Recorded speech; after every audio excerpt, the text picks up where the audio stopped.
I was talking the other day with a friend about how often change happens and not always on our terms. Her husband had broken his foot. Obviously, neither of them had planned for that.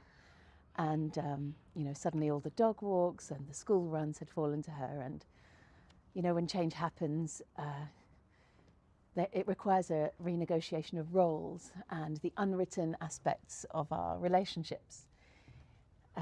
And so we were talking about this, and we acknowledge, of course, those are our daily ups and downs, if you can call it daily up and down, breaking your foot.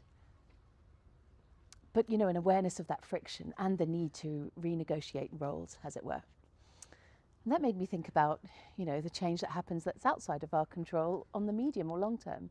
Let's say you've got a new job, exciting, but it comes with a long commute. Over time, that's going to cause an impact. And how you renegotiate and re-understand where you focus your energies becomes a topic. Or you've planned for a family, but you didn't realize the ripple effect of change that it has in our lives. And that's a very natural thing in terms of families, jobs, life changes, transformation in the external environment. Not all of it's within our control, and we adapt. But what is the best way to adapt to things like that? It requires a realignment of ourselves in order to understand and meet the new realities. And how do we do that? And for me, this is inner work. I was raised with the belief that, life has its ups and downs. There are a lot of difficulties in life, and to kind of expect the unexpected so that, when you have something sour, your resilience has been built up by the experience of the sweet, and you know that good times will come again. And that's something we can really say to a child to help them understand, when life gives you lemons, make lemonade. But when change, unsettling change, where you have to meet a new reality is long-term or medium-term, how do we respond to that? And I think here is another key concept that I was raised with, is that, the environment will always exert its influence on you. And in a sense, you have to be the greater presence to make sure that you're not consumed by your environment, but that you exist peacefully within it. And ultimately, the ideal would be that you exert your influence, your positive influence on the environment. And there's this trade-off of expected, unexpected. There's this trade-off of external versus internal. And this really came from my spiritual domain as I was being raised. And now as a coach, I can see that parallel, the trade-off between internal and external environments. And,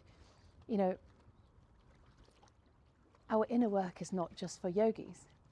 It's for parents, it's for leaders of any kind, within corporations, volunteers, for any cause that you believe in and you're passionate about. There will be change, it will be unexpected. You will need to rise to the challenge. And it's a question of, so how do we respond rather than react? And I think this comes down to inner work. Once you know when you're aware of what you have, what capacities you have, where you need to build, where you need to develop, then suddenly you can rise to that challenge. And for me, that's what coaching represents, that work on yourself, so that you can have agency. And that's the ultimate outcome. When you have agency, you have choice. You can meet, hardships, and you can face them full on.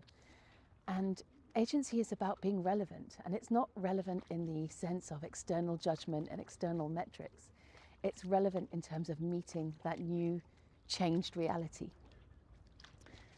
And I think what better thing when we talk about inner transformation than being able to respond to the environment with greater choice, greater control, greater grace, greater impact, where you can exert your influence in line with your purpose and to your highest potential. I mean, wow.